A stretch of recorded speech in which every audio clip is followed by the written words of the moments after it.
Philip Grant, transmitting on frequency 87.9 FM. Call sign KZ, Delta 9. If anyone is still scanning the bands, if anyone still has power to hear this, I'm moving now. I'm no longer at the station. I left 2 days ago. I didn't think I would. For a long time, I believed the walls would hold, that the generators would last, that the city, like it always does, would adapt faster than the storm. But the storm didn't pass, settled, and then it stayed. I'm walking south out of what used to be the northern districts. I don't know how far I'll get. The road signs are buried, the highways erased. Landmarks don't exist anymore. Just shapes under snow and the occasional skeleton of something that used to matter. When this started, it wasn't like this. The first broadcasts I made were calm, controlled. I remember telling people to stay indoors, to conserve heat, to avoid unnecessary travel. It felt like any other emergency cycle. Another winter surge, another grid failure. But temperatures didn't rebound. They dropped. Every hour, every broadcast. I remember the day the numbers stopped making sense. -20 became -30, then -40. Instruments began freezing before they could even record properly. The city's heating grid was never designed for that kind of sustained pressure. Power started failing in sections. First the outer zones, then entire blocks. Then the downtown towers went dark, one by one, like a skyline slowly blinking out of existence. I was still on air when the last major substation went down. I remember the silence. No hum from the walls, no backup systems kicking in. Just my voice, and the cold creeping in through everything. Even inside the station, you could feel it. Air turning sharp. Breath becoming visible. Metal surfaces stinging your skin if you touched them too long. I kept broadcasting anyway, because that's what I do. Because if someone out there was listening, then I wasn't alone. But people started disappearing from the signal. Call-ins stopped. Emergency channels went quiet. Weather feeds froze, not just the data, but the operators behind them. I remember trying to reach stations to the south. Nothing. To the west. Nothing. Only static and sometimes something worse than static. Dead air. That kind of silence feels heavier than any storm. I stayed as long as I could. I rationed what power remained. Ran transmissions in short bursts. Wrapped myself in whatever I could find. Old studio blankets, insulation foam, even soundproof panels pulled from the walls. But the cold found its way in. It always does. I started noticing things slowing down. My hands, stiff even when I moved them. My thoughts, delayed, like I was speaking through something thick and invisible. I knew what that meant. I've read enough. I've reported enough. Hypothermia doesn't announce itself loudly. Creeps. And I realized something I should have accepted earlier. A building doesn't save you in a world like this. Traps you. So I packed what I could carry. Portable transmitter. Spare batteries. Most of them already losing charge in the cold. A small pack of food. Water that froze faster than I could drink it. And I left. The door of the station was frozen shut. I had to force it open. I remember the sound. Not like a door, but like something breaking.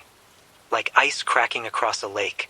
Outside, there was no city anymore. Not in the way I remembered. The streets were buried. Cars sat where they had stopped, half consumed by snowdrifts that reached up to their windows. Some engines still had frost-covered handprints on them. People who tried to restart them, maybe hours before everything went silent. I walked past one vehicle, the driver's side door open. There was someone inside, still sitting there, head tilted slightly, like they had just closed their eyes for a moment. The snow had drifted in around them, covering their legs, their hands. I didn't stop. You can't stop. That's something I learned quickly out here. You don't stop moving, because the moment you do, the cold starts negotiating with you, and it always wins. I made it to what used to be the main highway heading south. Or at least, I think it is. It's hard to tell. The road is gone. Just a long, uneven stretch of white, broken occasionally by shapes beneath the surface. Cars, trucks, buses, all frozen in place. I I climbed onto one of the larger trucks to get a better view. There's nothing ahead. No movement. No lights. Just a horizon that blends into the sky. Gray on white. White on gray. No difference between ground and air. It feels like walking inside a blank world. The wind doesn't howl here. It hisses. Constant. Relentless. Cuts through layers, through fabric, through thought. You can't block it out, you just endure it. I've been following what I think is the direction south for, I don't know how long now. Time doesn't behave normally out here. The sun is a pale disk, barely visible through the cloud cover. It doesn't warm anything. It just reminds you that the sky is still there. I passed a gas station earlier today, or what's left of one. The canopy had collapsed under the weight of snow. Pumps were buried completely, only the tops visible like markers in a frozen graveyard. Inside the station, shelves were empty, doors torn open. There were signs people had been there recently, footprints leading in, none leading out. I didn't stay long enough to investigate. There's a pattern I'm starting to understand. Places where people gather don't last. Not anymore. Supplies run out. Heat disappears. And then people move again. Or they don't. I found a small group yesterday. Didn't get close. Couldn't. They were moving the same direction I was, south, but slower. Too slow. Dragging carts. Carrying too much. I've learned something important already. Weight is death. If you carry too much, you stop too often. If you stop too often, you freeze. I watched them from a distance. One of them fell. The others tried to lift him. They struggled. I kept walking. I know how that sounds. I know what it means. But out here you make choices fast. And you live with them. Or you don't live at all. The signal keeps dropping as I move further away from the city. The portable transmitter struggles in this cold. Batteries drain faster than they should. I'm conserving power. Broadcasting only when I can. If you're hearing this, it means for a few moments the system is still working. Which means I'm still working. I've started marking my path. Not for myself. For anyone behind me. Small signs. Scratches in metal. Pieces of fabric tied to anything that stands above the snow. I don't know if it helps, but it feels like leaving proof. That someone passed through here. That someone survived this far. I'm approaching what looks like a bridge now. Or the remains of one. The structure is partially buried, but the railing sticks out enough to recognize. If the map in my head is still accurate, this should lead over a frozen river. I'm going to cross it. I don't have much choice. There's no turning back. The city behind me is gone. Not destroyed in flames or chaos, just erased. Buried under layers of cold so deep it feels like it was never alive to begin with. I'll transmit again once I'm across. If the signal holds. If I hold. The bridge wasn't as solid as it looked from a distance. Up close, the metal had warped under the cold. Rails twisted slightly inward. Sections of the surface buckled where ice had expanded and split through it. Snow had filled every gap, smoothing over the damage, hiding the danger until your foot pressed down and something shifted beneath. The river below wasn't visible at first. Just a flat stretch of white extending into nothing. But halfway across, the wind changed direction and swept a layer of powder aside. For a moment I saw it, the surface beneath. Not frozen clean. Not solid. Dark fractures spread like veins across the ice. Wide in some places, thin in others. Sections that looked like they had broken and refrozen unevenly. It wasn't a river anymore. It was a moving thing that had been forced still too quickly. I didn't stop walking. The middle of the bridge felt colder than anywhere else I've been so far. Not just air temperature, something deeper. Like standing over a hollow space that was still alive beneath the ice. Every step made a sound. A low crunch, followed by a faint echo from below. I kept my pace steady. Too fast and I risked slipping. Too slow, and the cold would settle into my joints again. By the time I reached the other side, I could barely feel my fingers. I checked them anyway. Still moving. Still responsive. That's the first rule now, always check. Pain means something is wrong. No pain means something is worse. On the far side of the bridge, The land opens up into what used to be a highway junction. I can tell by the spacing of the poles and the shape of the buried structures. Signs are gone, snapped or completely swallowed by the snow. But the vehicles, there are more of them here than anywhere I've seen so far. Not just abandoned, clustered. Some are angled toward each other, as if drivers tried to turn around at the last second. Others are pressed together in tight lines like traffic that never moved again. I climbed onto the roof of one of the cars to get a better look. The snow is deeper here, up to my thighs in some spots where the wind hasn't cleared it. Between the vehicles, there are shapes. Not all of them are cars. I moved closer to one. A truck door was open. Inside, supplies had been stacked, blankets, containers, bags. Someone had tried to prepare for a long trip. They didn't make it far. The footprints around the truck were still visible, frozen into the snow like impressions in stone. They led away from the vehicle, then disappeared where the wind had erased them. I didn't follow. There's no point chasing a direction that no longer exists. Further ahead, I found something else. A bus, half buried, tilted slightly to one side. The windows were fogged from the inside, frost patterns layered over each other, thick enough that you couldn't see through them clearly. But one window had been cleared, just a small patch. I wiped it with my glove. The inside, rows of seats filled with shapes under blankets. Still, too still. I stepped back. There's a kind of quiet you learn to recognize out here. Not the absence of sound. Something heavier. A stillness that feels final. I didn't open the door. I've stopped opening doors. Some things don't need confirmation. I moved past the bus and continued south. The wind picked up as the land flattened out. There's nothing to break it here, no buildings, no large structures. Just open ground and whatever remains of the highway buried underneath. The cold behaves differently in open space. It doesn't creep. It attacks. Pushes against you constantly, stealing heat faster than you can replace it. My face burns where the fabric doesn't fully cover it. My eyes water, and the tears freeze before they can fall. I've started timing my movements. Not by a clock, by feeling. Walk until the stiffness begins. Then force myself to keep going. Because stopping means letting it settle in deeper. I found a rest point earlier. A maintenance shed, partially collapsed but still offering some cover from the wind. Inside, there were signs of recent use. Scraps of fabric, ash from a fire, a metal container with frozen residue at the bottom. Maybe melted snow, maybe something else. Someone had been here, not long ago. I searched for anything usable, found a small piece of insulation foam and wrapped it around the inside of my jacket. It helps a little. Also found a battery pack. Dead. Everything out here dies eventually.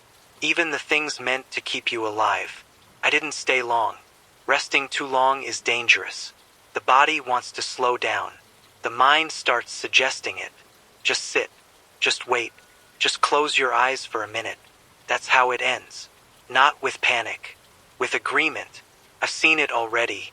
As the day, if you can call it that, started fading into a darker shade of gray, I noticed something on the horizon. Movement. Small. Unsteady. At first, I thought it was the wind shifting snow. But it wasn't. It was people. A line of them. Spread out, moving in the same direction I was. South. I adjusted my path slightly, keeping my distance but staying parallel. There were maybe 10 of them. Hard to tell through the blowing snow. Some were walking upright. Others leaned heavily on makeshift supports. Sticks, pieces of metal, anything they could use to keep moving. One figure was being pulled on something, maybe a sled, maybe a door ripped from a building. They weren't organized. Not like an evacuation. More like fragments. Pieces of different groups that had merged out of necessity. I watched them for a long time. Long enough to notice the gaps between them widening. The faster ones pulling ahead. The slower ones falling behind. No one turned back. Not once. The line stretched thinner and thinner as the hours passed. Until eventually, it wasn't a line anymore. Just individuals, scattered across the white. I lost sight of them as the wind intensified. Visibility dropped to almost nothing. The world shrank to a few meters in front of me. Beyond that, nothing existed. No horizon, no direction, just a wall of moving white. This is where it gets dangerous. Not just the cold, disorientation. You start second-guessing every step, wondering if you've drifted off course, if you're walking in circles. I tried to use the wind as a guide, keeping it at my side, maintaining a consistent direction. But even that shifts. Nothing is stable out here, not even the air. I found shelter just before the storm peaked. A wrecked trailer, tipped on its side. One end was buried, but the other had a small opening where the structure had cracked. I crawled inside. It's tight, barely enough space to sit, but it blocks the wind. And right now, that's everything. The temperature inside isn't warm. It's just less deadly. I've wrapped myself in everything I have. Even so, the cold seeps in, through the floor, through the walls, through the air itself. I can hear the storm outside, not as a roar, more like constant pressure, as if the world is being pressed down, flattened under the weight of it. I don't know how long it will last. Storms don't follow patterns anymore. They arrive, they stay, they leave when they want. I'm conserving energy, minimizing movement, trying to keep my core temperature stable, thinking about the next stretch, always the next stretch, because that's how you survive this. You don't think about the journey. You think about the next few steps, and then the next, and then the next. The signal is weak in here, but I'll try again once the storm clears. If it clears, if I can move again. For now, I wait, and I listen to the world outside, burying everything that hasn't already disappeared. The storm didn't end. It thinned. That's the only way I can describe it. At some point, the pressure against the trailer walls eased just enough that I could hear something other than the constant scrape of ice. The wind dropped from a solid force into uneven bursts, like something losing strength but refusing to die. I pushed my way out through the opening. The world had changed again. It always does after these storms. The landscape shifts, rearranges itself without warning. What was visible before is gone, and what was buried might now be exposed. The highway I'd been following, completely erased. No markers, no outlines, just a smooth, uninterrupted field of snow stretching in every direction. If I hadn't marked my direction before sheltering, I would have been lost the moment I stepped outside. Even with that, it didn't feel right. Everything looked the same. That's the problem out here. There's no reference point, no depth. You start doubting your own sense of direction. I stood there longer than I should have, scanning for anything familiar. Then I saw it. A pole, bent slightly, half buried, but still standing. I moved toward it. It was part of the old highway lighting system. That meant I was still close to the road, or where the road used to be. Good enough. I kept moving. The cold hit harder after the storm. Not because the temperature dropped, but because the air had settled. The wind had been masking it before. Now it was still heavy, and it clung to everything. Each breath felt sharper, drier. My throat burns when I inhale too deeply. I've started breathing slower, controlled. Short pulls of air through fabric, trying to warm it before it reaches my lungs. I don't know how much it helps, but I keep doing it. Movement is slower today. The snow is deeper in some areas, packed hard in others. Every step is uncertain. Sometimes your foot sinks. Sometimes it slides. Sometimes it hits something solid beneath the surface.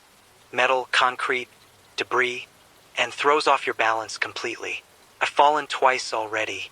Both times, it took longer than it should have to get back up. That's another thing I've learned. Getting up is harder than falling. Your body doesn't respond the way it used to.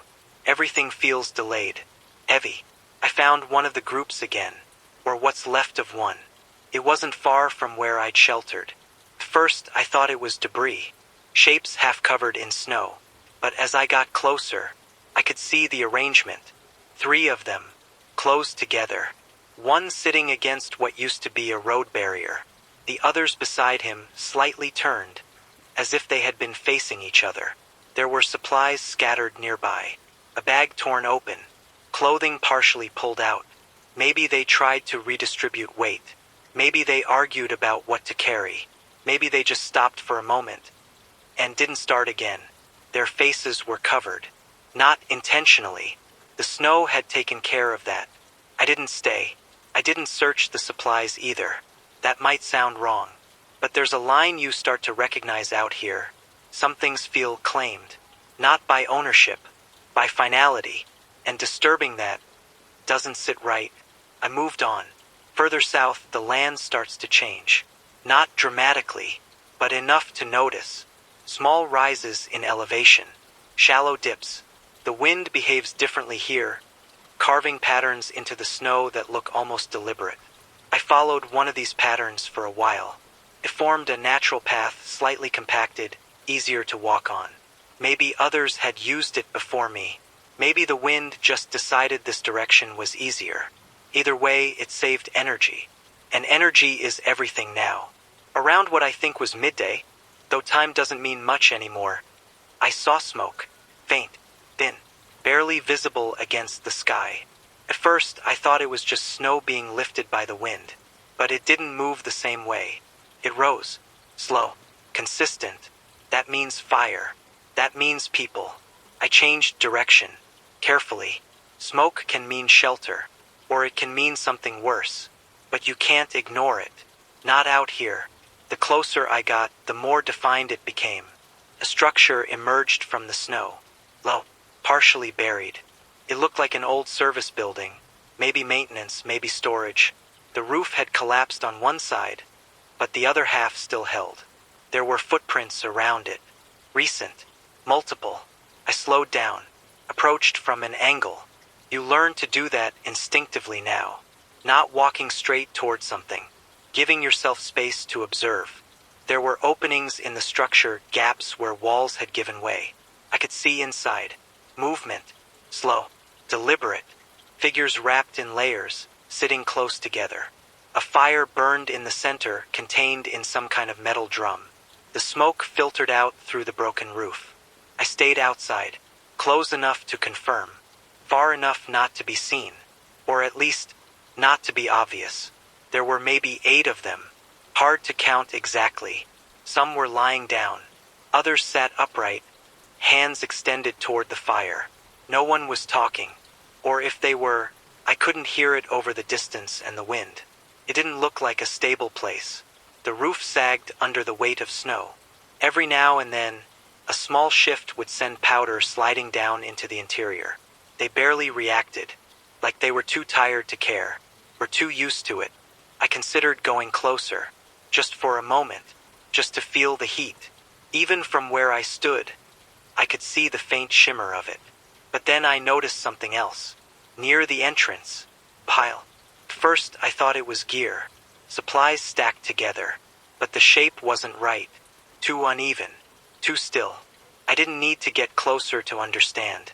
This place wasn't shelter. It was a pause, a temporary stop before something inevitable. I stepped back, slowly, turned away, and kept moving. There's a pull you feel when you see fire, a deep, instinctive need to move toward it. But instinct doesn't always mean survival anymore. Sometimes, it means the opposite. The sun, if it's still accurate to call it that, dropped lower, though the light barely changed. Just a slight dimming. A subtle shift in shadows that are already almost non-existent. I need to find shelter again soon, before the temperature drops further, before my body starts slowing down again. I've started noticing gaps in my memory. Short ones. Moments where I don't remember the last few steps, or the last few minutes. It's not exhaustion. Not just that. It's the cold. It affects everything. Even your sense of time. I can't let that get worse. I spotted something ahead. Barely visible. A line cutting across the snow. Not natural. Too straight. Too consistent. I moved toward it. As I got closer, it became clearer. A rail line, or what used to be one. The tracks are mostly buried, but sections of the rails are exposed where the wind has cleared them. Metal holds heat differently, or maybe it just resists the cold longer. Either way, it stands out. I followed it. Tracks mean direction. They lead somewhere. They always do. even if that place no longer exists. After some distance, I found a rail car, detached, half off the tracks. The door was slightly open. I approached carefully, checked the surroundings. No fresh movement, no recent footprints. Inside, it's empty, but intact. The walls block the wind. The floor, while cold, is stable. There's space to sit, to lie down, to rest without being exposed. This will do. I've closed the door as much as I can, left a small gap for air. I've learned that lesson already. Sealed spaces become dangerous in ways you don't expect. I'm gonna stay here for a while. Let my body recover enough to keep moving. I don't know how far south I've come. I don't know what's ahead. But I know this. Standing still for too long isn't survival. It's delay. And delay doesn't last out here. The rail car holds the cold differently. Not weaker, not warmer, just slower. The metal walls absorb everything and release it back in a dull, steady way. The wind doesn't reach me directly in here, but I can still hear it scraping along the outside, dragging snow across the surface like something searching for a way in. I stayed longer than I intended. Not because I wanted to, because my body refused to move. When I tried to stand the first time, my legs didn't respond properly. There was a delay, like the signal from my brain had to travel through something thick before it reached them. I had to sit back down and force my hands to move, flexing fingers, pressing them against the floor just to remind myself they still worked. Time stretched inside that space. No real change in light. No clear sense of how long I'd been there. Only the slow realization that if I didn't move soon, I wouldn't move at all. I forced myself up, step by step, testing balance, waiting for the dizziness to pass. It didn't fully pass. It just became manageable. That's the new standard. Nothing feels right, just less wrong. I opened the railcar door. The outside hit me immediately. The air had sharpened again, colder than before the storm. The kind of cold that doesn't just bite, it numbs before you can react. The tracks were harder to follow now. More of them had disappeared under fresh snow, leaving only occasional glimpses of metal to guide me. But I stayed with them. Direction matters more than speed. And the tracks, even broken, even buried, still mean direction. After a while, the land began to dip. Not steeply, but enough that I could feel the shift under my feet. The snow here was more compacted, wind-driven into dense layers that supported my weight better. Walking became easier. For the first time since leaving the city, I made consistent progress. It didn't last. The dip led into something else. A wide stretch of terrain where the snow had thinned in patches, revealing what lay beneath. Wreckage. Not from one event, from many. Train cars, derailed and scattered. Some crushed into each other. Others split open, their contents long gone or buried nearby. The tracks here were twisted, bent out of shape like they had been forced upward by something from below. Ice expansion, or maybe impact, hard to tell. I moved carefully through it, each step placed with intention. The ground wasn't stable. Hidden gaps between debris, sharp edges under the snow. One wrong step could mean injury. An injury out here doesn't give you time. I passed one of the train cars that had been torn open along its side. Inside, crates were still stacked, some broken, some intact. I climbed up, pulled myself inside, checked quickly. Most of it was useless now, frozen solid. Containers cracked from the cold. Labels faded or peeled away. But I found something. Clothing. Heavy. Industrial. Not designed for this kind of cold, but better than what I had. I layered it on. Every extra layer matters, even if it restricts movement. Movement is pointless if you can't retain heat. Before leaving, I noticed markings on the interior wall. Scratches. Lines drawn into the metal. Grouped. Counted. Someone had been here. Long enough to track time. There were too many marks. Days, maybe, or longer. But no sign of them now. No supplies left in order. No organized setup. Just abandoned space. I stepped out. Kept moving. The wreckage field stretched farther than I expected.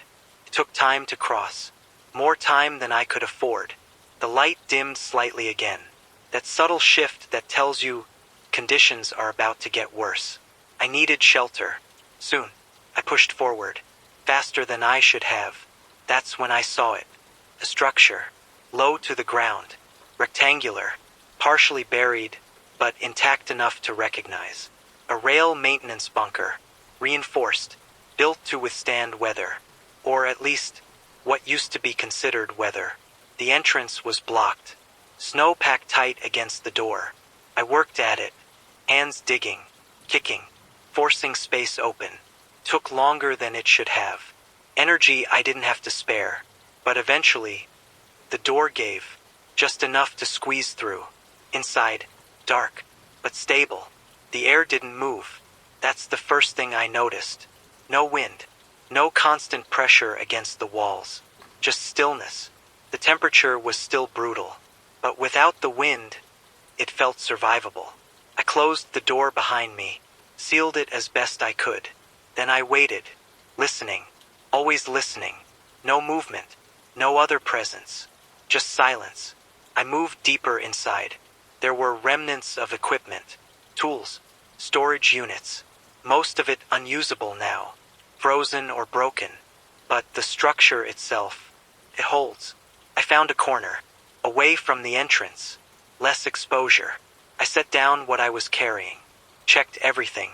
Food low, water frozen, batteries draining faster than expected. Everything is a countdown now. Nothing replenishes. It only depletes. I sat there for a long time, letting my body adjust, letting the shaking slow, because it always starts after you stop. The delayed reaction, your body realizing how cold it actually is, that's when it hits hardest. I've learned to ride it out, not fight it, just endure until it passes, or dulls enough to function again. At some point, I must have closed my eyes, not intentionally, just a moment. When I opened them, the darkness hadn't changed, but something else had. Sound, faint, distant, a vibration through the structure. At first, I thought it was the wind shifting outside, but it was too rhythmic, too consistent. I stayed still, focused on it. Came again, a low, distant rumble, not continuous, intermittent, like something moving far away.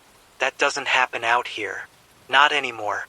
I moved toward the entrance, carefully, opened it just enough to look out. The sky had darkened further, visibility low, but the sound came again, and this time I could feel it under my feet. Something heavy, moving across the frozen ground. Slow, deliberate. I stepped out, just a few steps, strained to see through the shifting snow. And then, I saw it.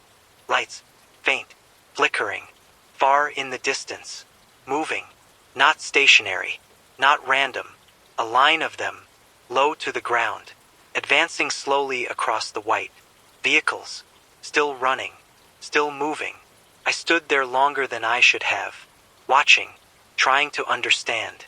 Convoy, organized, or at least functioning, heading in a direction that looked south. The same direction I've been following. I didn't move toward them. Not yet. Distance matters. Timing matters. Rushing gets you killed. But for the first time since leaving the city, there was movement that wasn't fading. There was something still working. I stepped back inside the bunker, closed the door, sat down again, and for the first time in days, my mind didn't feel completely empty. Not hope. Not yet. But something close to it, something unfamiliar, enough to keep moving. When it's time, I left the bunker before the light shifted again. Not because I was ready, because staying longer would make leaving harder. The sound from the night before still echoed in my head.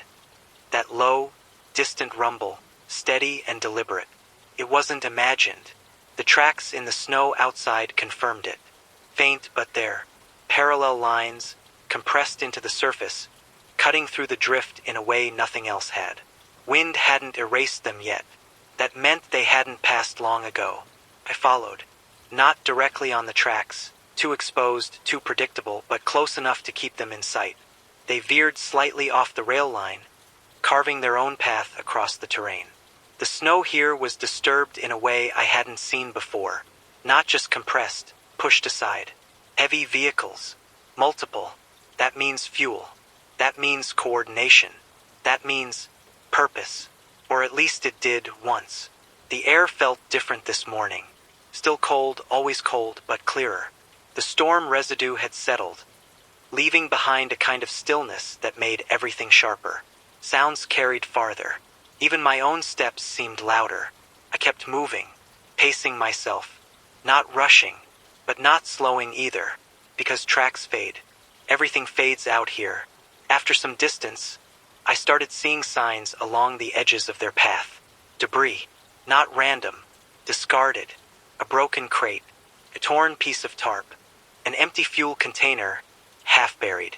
They were shedding weight, or losing it, hard to tell.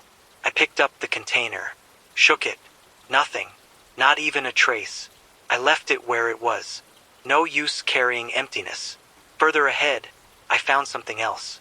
A body, lying just off the track line, partially covered by snow, but not fully buried yet. Closer than the others I'd seen before. Recent. The clothing was different, heavier, more structured, not civilian, not improvised. This belonged to the convoy. I didn't approach immediately, circled wide, watched, waited. No movement, no sound, just the same stillness. I stepped closer, carefully. The body was face down, one arm extended forward, fingers frozen in place, as if reaching for something just out of reach. There was a pack still attached. I hesitated, not because of fear, because of the weight of the decision. But I checked it anyway. Supplies inside, some frozen solid, some still usable. Food sealed well enough to survive the cold. A small thermal wrap, and something else. A handheld radio unit, different from mine, more advanced, but dead. Battery drained. I took what I could carry, left the rest. That's how it works now. You don't take everything. You take what keeps you moving. Nothing more. I moved on. The tracks led through a narrow stretch of land where the snow had been carved into ridges by the wind. Natural barriers, difficult to navigate on foot. But the convoy had pushed through, flattened parts of it, created a path. I used it, saved energy, followed the direction. Hours passed, or what felt like hours. The light didn't change much, but the shadows shifted slightly, enough to tell time was moving forward. Then I saw them. Not the vehicles. What was left behind. A checkpoint, or what used to be one. Makeshift barriers. Metal frames set up across a narrow pass.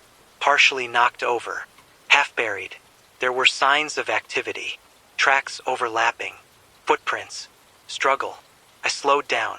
Moved carefully. There were more bodies here. Scattered. Some near the barriers. Others further out, as if they had tried to move away. No clear pattern. No clear explanation. Just interruption. Something had happened here. Something that stopped them. I approached one of the vehicles. It was still there. Smaller than the rest must have been. Left behind. The door was open. Inside, the dashboard was cracked from the cold. Instruments dead.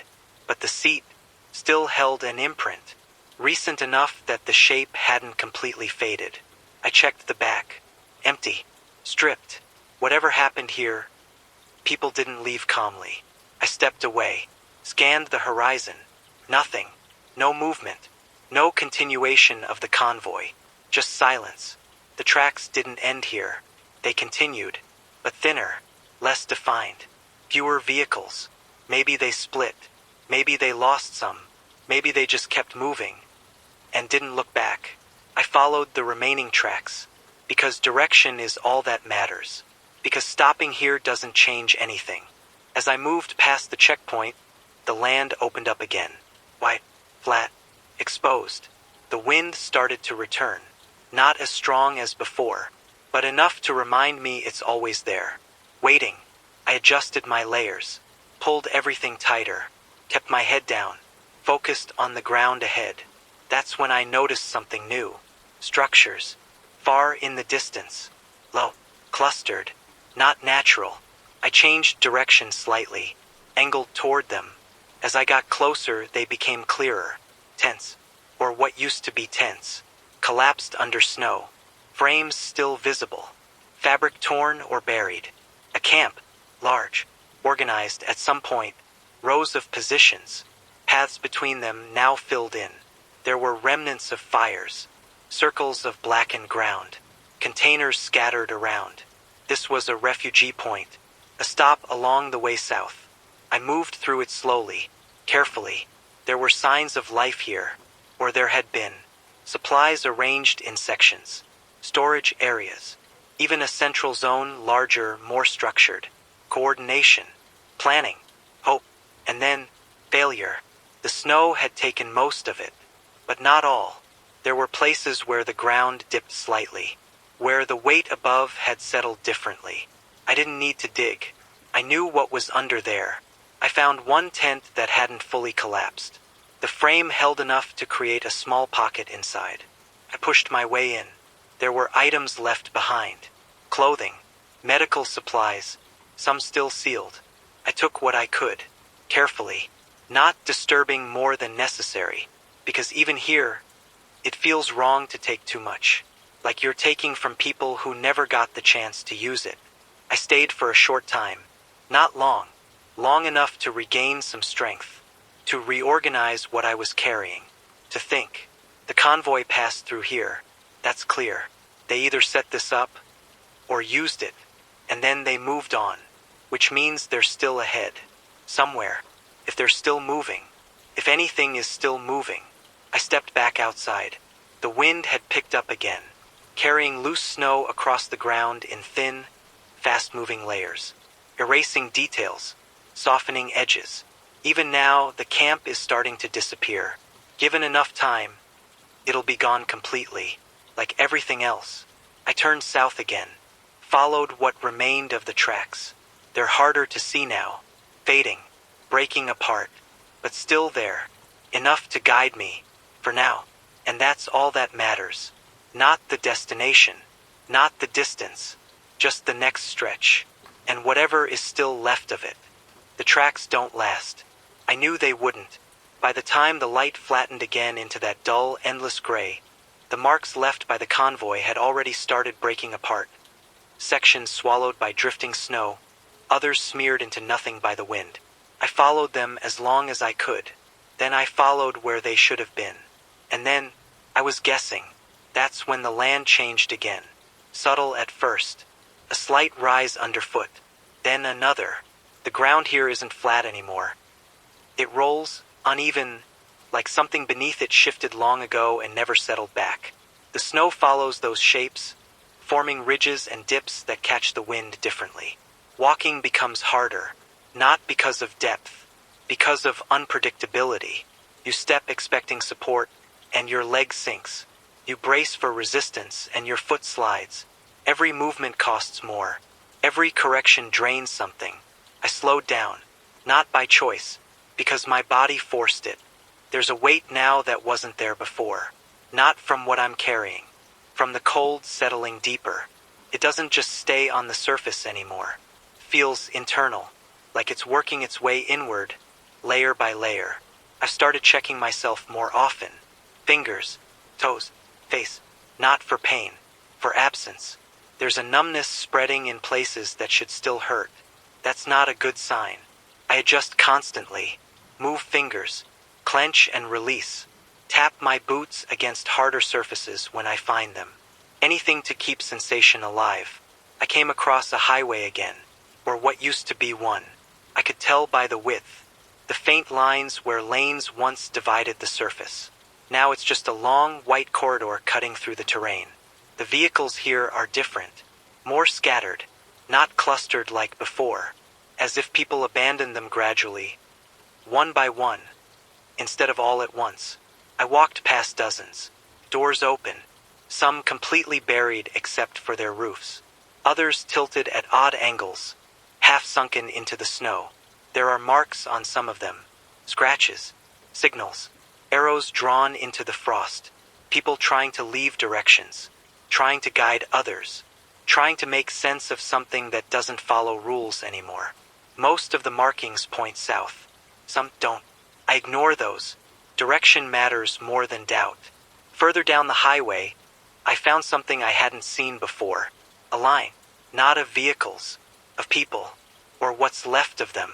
They were spaced out along the road, each one a few meters apart, all facing the same direction, south, as if they had been walking, and simply stopped, one after another. No clustering, no collapse into each other, just distance, maintained even at the end. I slowed as I passed them, not out of respect, out of awareness. This wasn't a group that failed together.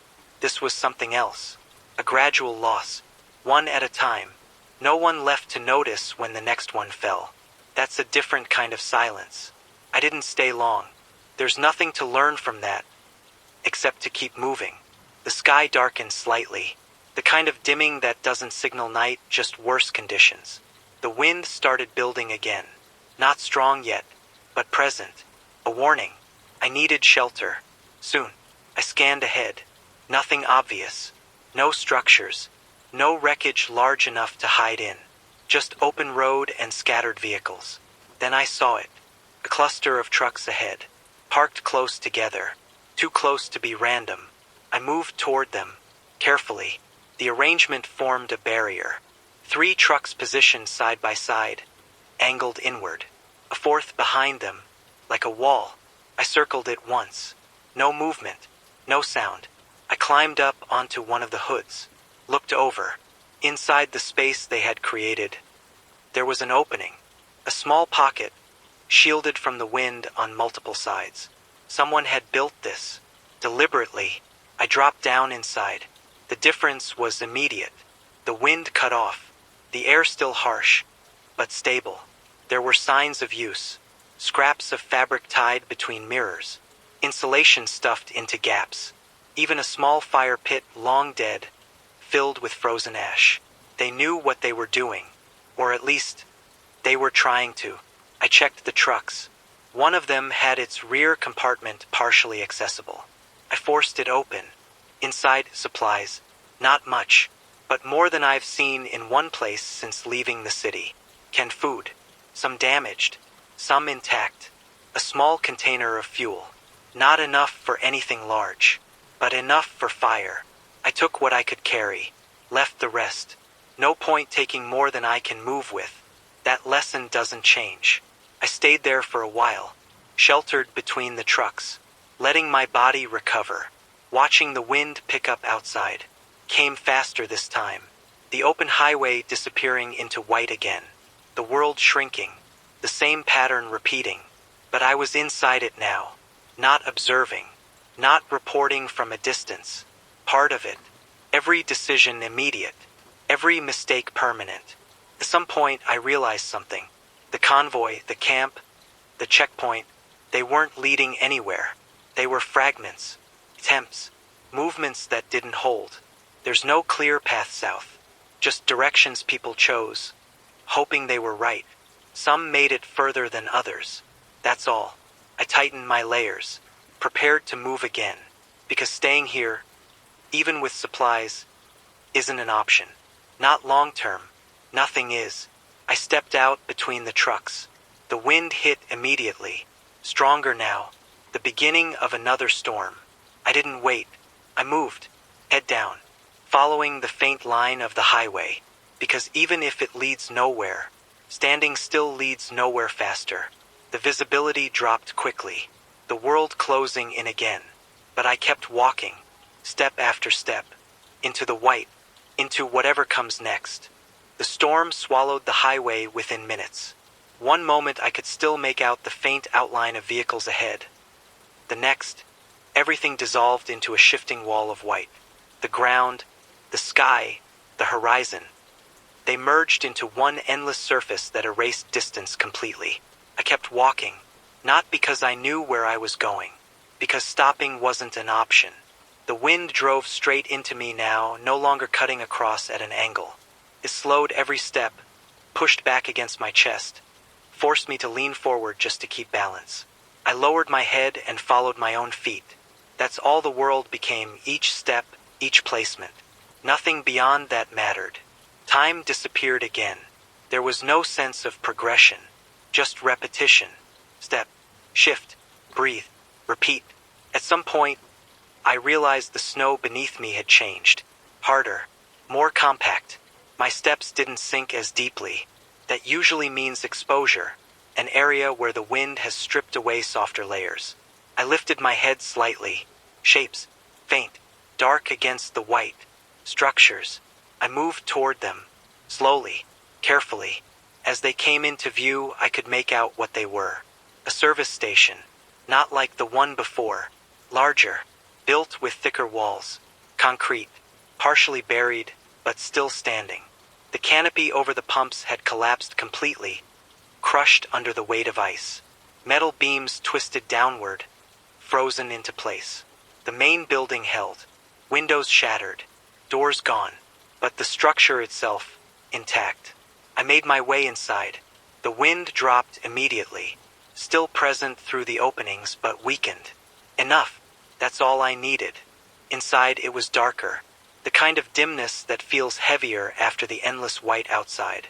I stood still for a moment, listening. Nothing, no movement, no shifting, just the faint whistle of air finding its way through cracks. I moved deeper. The interior had been cleared at some point. Not recently, but deliberately. Shelves pushed aside. Counters broken down. Space opened in the center. There were signs of fire. Blackened walls. Burn marks on the floor. But no heat now. Just residue. I checked the back rooms. Storage areas. Most empty. Some looted. Some untouched but useless, frozen goods.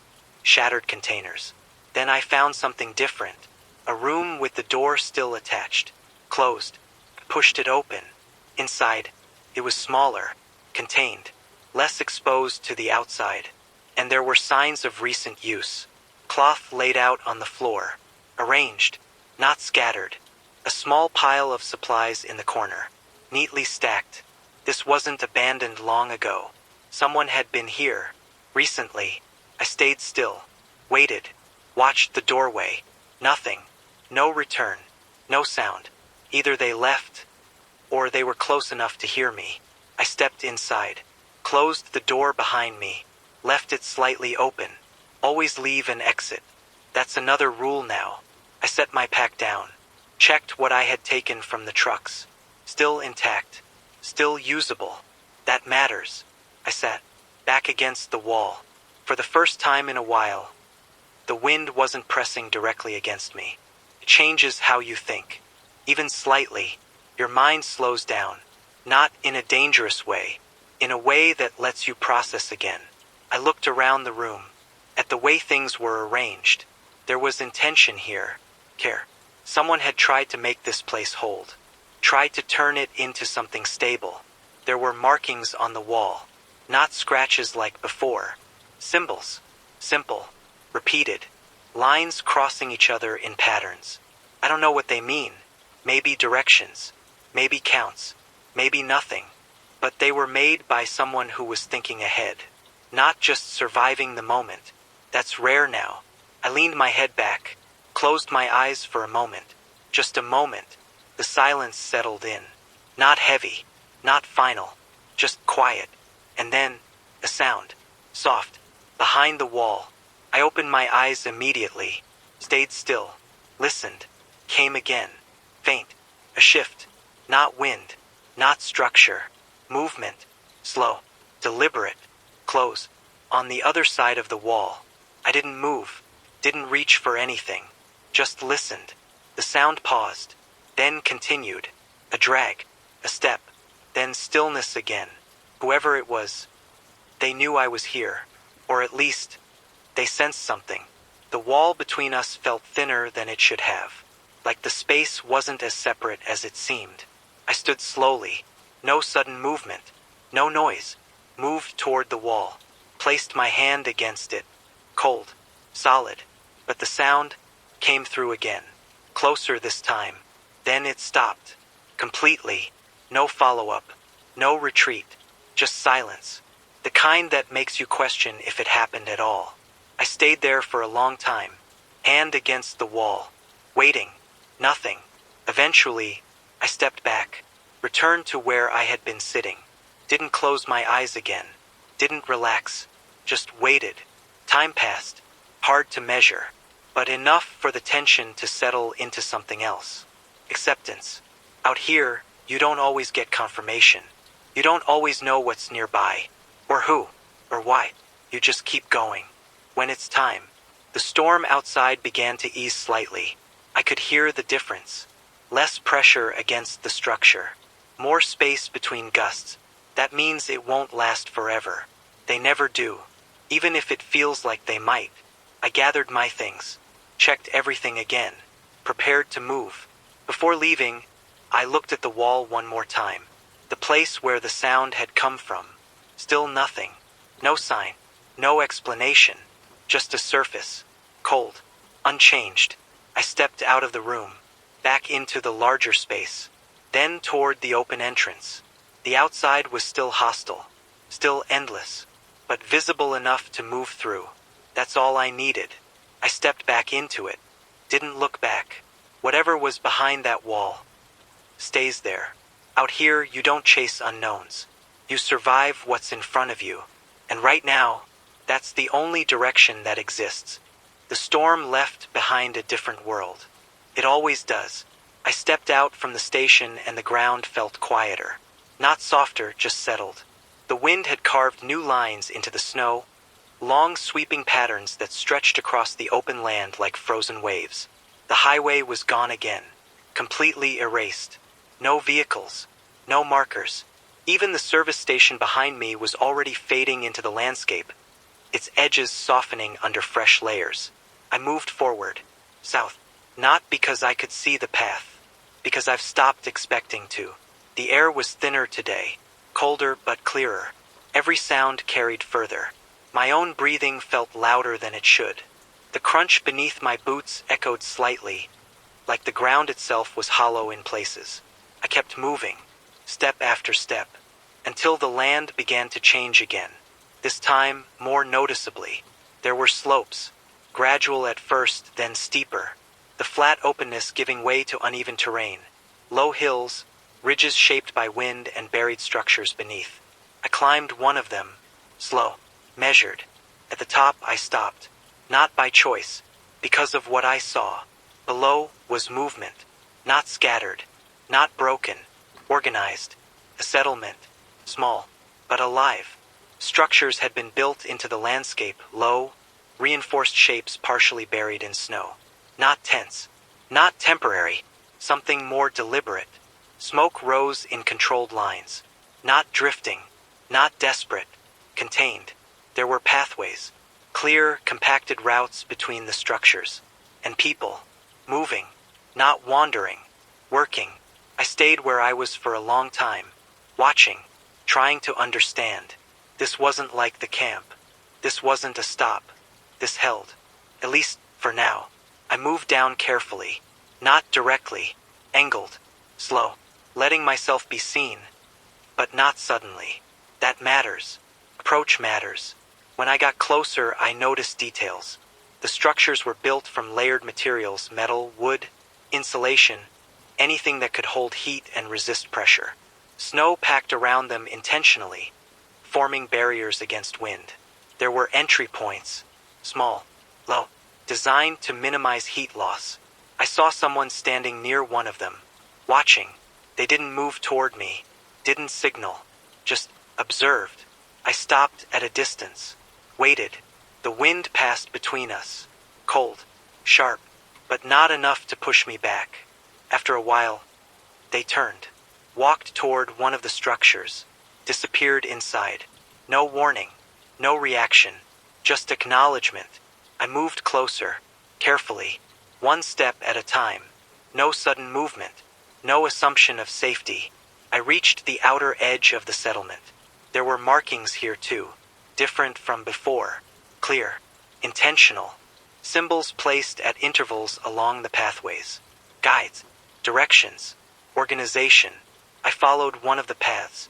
It led between two structures, toward a central area. There was a larger build there, reinforced more heavily. The entrance slightly wider, still low, still controlled. I stopped outside, listened. Nothing. Then movement inside. Slow. Approaching. The entrance opened slightly. Just enough. A figure stood there, layered, covered, face mostly hidden. But the eyes, alert, not desperate, not fading, present. They didn't speak, didn't gesture, just looked at me, long enough to assess, then stepped aside, left the entrance open. I understood. I stepped inside. The difference was immediate, not warm, but protected. The air didn't move, the cold still there, but contained. There were others inside, sitting, working, repairing, organizing supplies. No one stopped. No one reacted beyond brief glances. This wasn't unusual to them. Movement in, movement out. That's how they survive. I stayed near the entrance. Didn't go deeper. Didn't take more space than necessary. Someone placed something near me. A container. Inside, liquid. Not frozen. I held it. Felt the heat through the material. Slowly, carefully, I drank. Small amounts. Controlled. Letting it settle. Not rushing. You don't rush anything anymore. I stayed there for a while. Watching. Learning. No one wasted movement. No one carried more than they needed. Everything had a place. Everything had purpose. I noticed how they layered their clothing. How they sealed their entry points. How they rotated positions near whatever heat sources they had. Nothing here was permanent, but it was functional. That's the difference. I didn't ask anything. Didn't try to communicate. Out here, words don't carry the same weight. Observation does. Understanding does.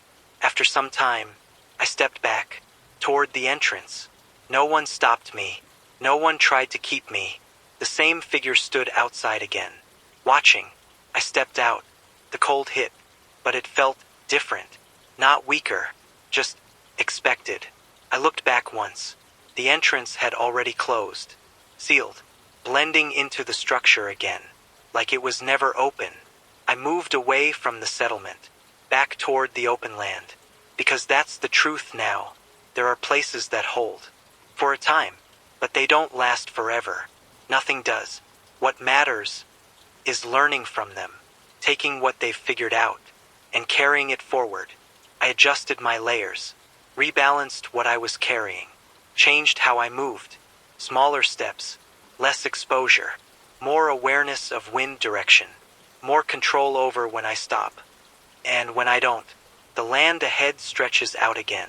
Endless, uncertain, but not empty. Not anymore. There are people out here, holding on, building something small against something massive. Not winning, just lasting. And that's enough. I keep moving south, not chasing safety, not expecting an end, just moving, because movement is what keeps everything going. And stopping is something I've learned to leave behind. I didn't go far from the settlement before I understood something had shifted. Not outside, inside. The way I moved felt different, more deliberate, less waste. I adjusted without thinking now, angling my body against the wind, shortening my stride, conserving energy in ways I hadn't before. What I saw back there, it stayed with me, not as hope, as instruction. The land ahead opened again, but it wasn't empty in the same way anymore. I started noticing patterns, places where the snow had been shaped intentionally, low ridges built to break the wind, markers placed just high enough to remain visible after storms. Small things, easy to miss if you weren't looking for them. I followed them, not directly, just enough to stay within their influence. They didn't lead to a single place. They formed a network, a loose path across the terrain. Others had passed through here, and some of them knew what they were doing. Hours passed, or something close to it. The sky dimmed slightly, the same slow shift that signals another drop in temperature.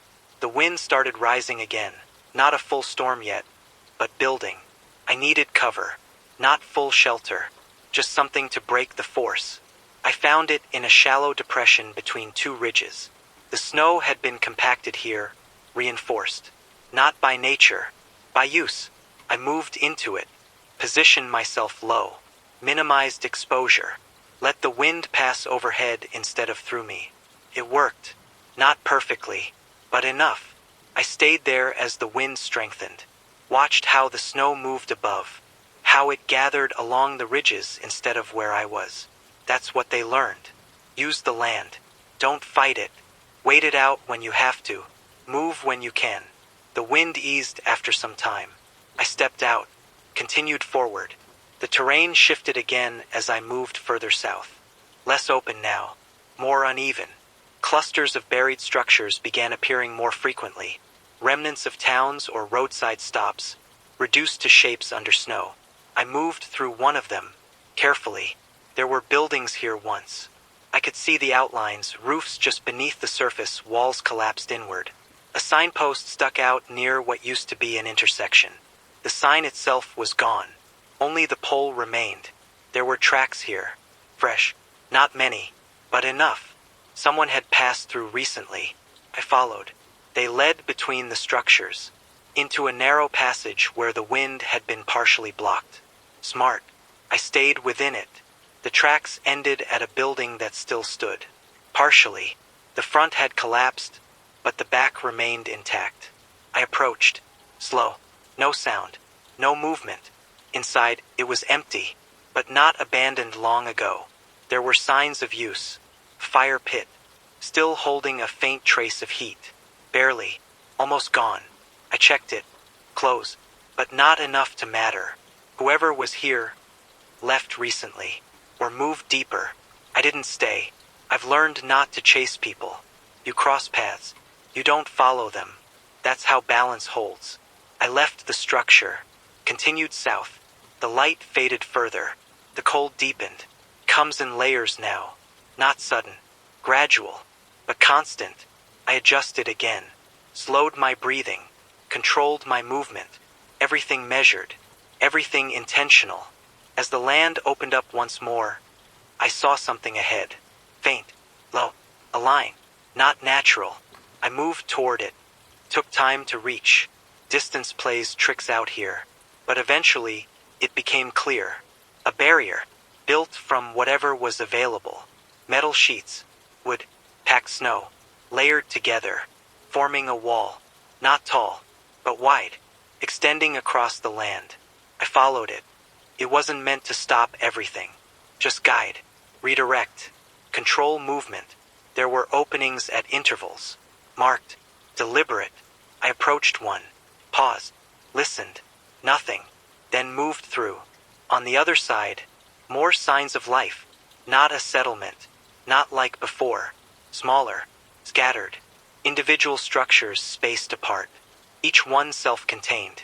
Each one built to hold just enough. Not a community. A network.